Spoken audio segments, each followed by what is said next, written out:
Hello friends, welcome to Arohi's kitchen. আমি আজকে তোমাদের দোকানের মতো সুন্দর মিষ্টি দই বানানোর রেসিপি দেখাবো। তো প্রথমে আমি এখানে 1 কাপ চিনি নিয়েছি। সেই চিনিটাকে আমি ক্যারামেল করব। তো এখানে ভালো করে নাড়িয়ে চাড়িয়ে নিচ্ছি চিনিটাকে প্রথমে।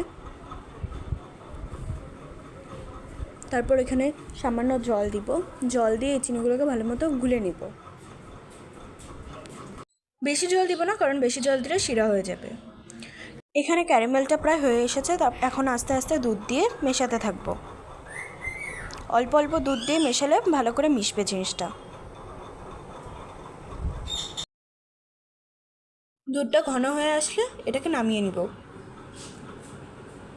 একটা বাটিতে টক দই নিয়ে ভালো করে ব্লেন্ড করে নিতে হবে।